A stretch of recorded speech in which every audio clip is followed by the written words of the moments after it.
Bonsoir, bienvenue dans Question Directe, votre émission préférée sur ATV Guadeloupe. Notre invité ce soir, Hugues Ramdini. Bonsoir. Bonsoir. Alors, vous êtes conseiller départemental chargé du transport. Ma première question sera toute simple. La Guadeloupe aura-t-elle un jour un service de transport de passagers de qualité?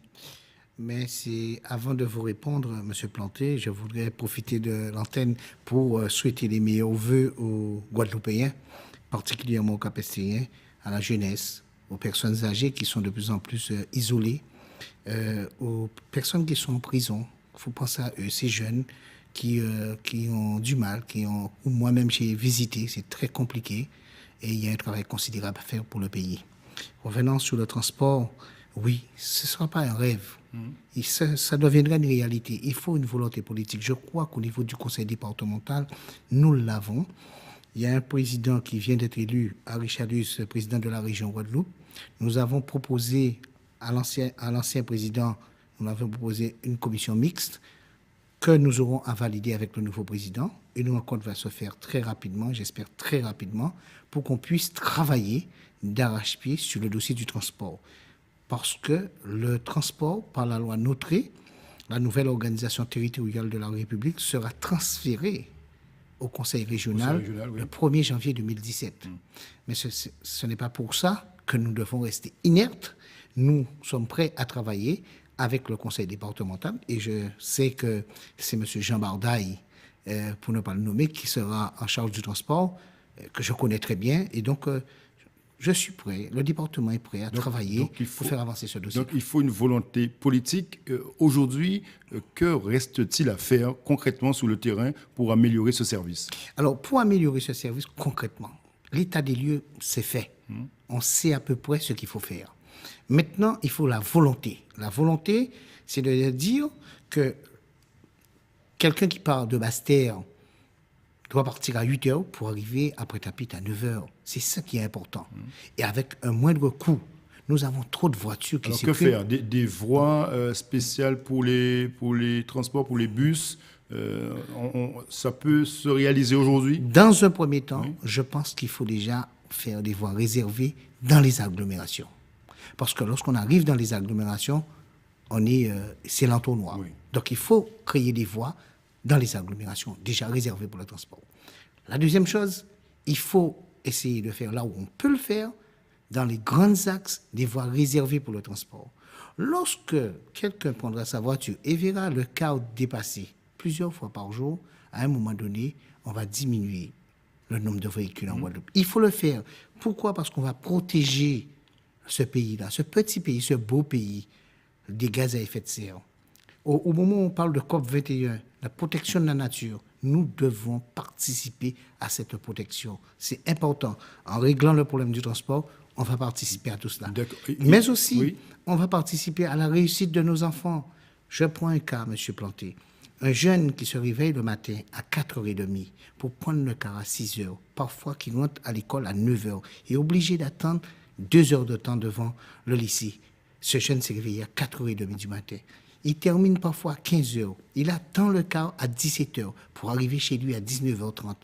Vous croyez que c'est normal? Ce n'est pas normal. Donc je pense qu'il est possible aujourd'hui que le transport scolaire doit être un maillage avec le transport interurbain et le transport urbain. Donc cela voudrait dire également qu'il faut gérer, qu'il faut réorganiser les entreprises de transport également, les sociétés de transport. Qui va gérer, qui va justement mettre du financement pour ces sociétés de transport? Alors, concernant le financement, vous savez, en 2007, il y avait 11 sociétés de transport. Oui. Aujourd'hui, nous sommes à 3 qui sont en très grande difficulté. Il faut accompagner ces sociétés de transport. Il faut créer un organisme. Alors, moi, je disais une structure unique. Oui. On parle de 2 structures, une sur la Grande Terre, une sur la Basse Terre. Pourquoi pas? Oui. L'essentiel, c'est que, premièrement, les professionnels de transport se retrouvent, que l'usager se retrouve et que nous, politiques, qu'on soit contents. Donc, il y a un travail à faire d'arrache-pied. C'est la raison pour laquelle la commission mixte est nécessaire. Commission mixte avec des élus du conseil départemental et de la région. De la région. Voilà. Mais peut-être qu'il faut aller plus loin. Demain, il faut aussi mettre des professionnels de transport. Oui. Il faut aussi mettre un représentant des usagers. il faut qu'il y ait un peu tout le monde. Et pour qu'on puisse- financièrement, la région et le département ont les moyens justement de mener à bien. Vous donnez quel délai, combien d'années pour Moi, tout j'ai dit, organiser? c'est possible. Moi, j'ai dit 2017, pas un an. Mi-2017, on devait pouvoir voir le jour pour le transport. Mi-2017. Il faut qu'on se donne un timing. Il faut qu'on aille vite. On a pris trop de retard sur le transport. Moi, je suis un élu engagé, et vous me connaissez, M. Planté, sur ce dossier-là. Eh bien, j'irai jusqu'au bout. En tout cas, jusqu'à la fin de 2016, je ferai mon travail consciencieusement pour faire avancer ces dossiers du pays qui ont trop tardé dans ce pays-là. D'accord. Alors, Hugues Gamdini, vous êtes un élu, un homme de gauche. Aujourd'hui, après les élections régionales, la gauche doit se reconstruire en Guadeloupe. Bien, la gauche doit se reconstruire. Vous savez, on a eu une défaite, on a fait l'analyse de la défaite, on sait pourquoi on a perdu, on sait quand même qu'il y a eu quelques erreurs.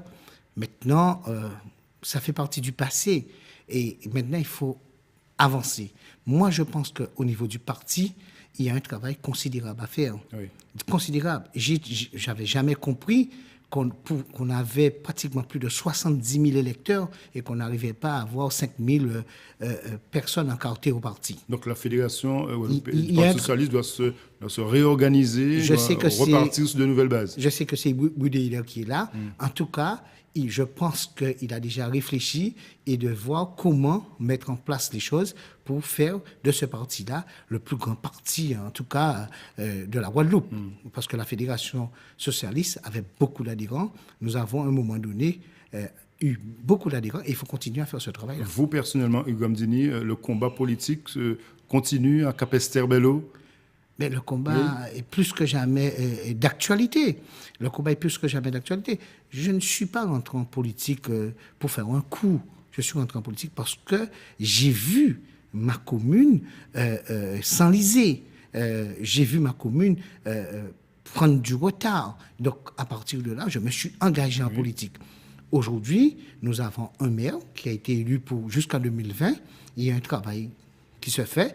Je continuerai à faire mon travail d'arrache-pied avec mon équipe. Et d'ailleurs, vous reviendrez en 2020. Profite de l'occasion pour vous dire, M. Planté, je tiens à remercier, à féliciter tous les membres de l'Alliance capétienne de l'Union pour l'avenir parce qu'ils ont fait un travail considérable, notamment pour les élections départementales de mars 2015 où nous avons gagné largement et puis les élections régionales, nous avons aussi beaucoup travaillé. Merci Hugues Gamdini d'être venu ce soir dans Questions Directes. Bonne soirée sur ATV et bon week-end à tous.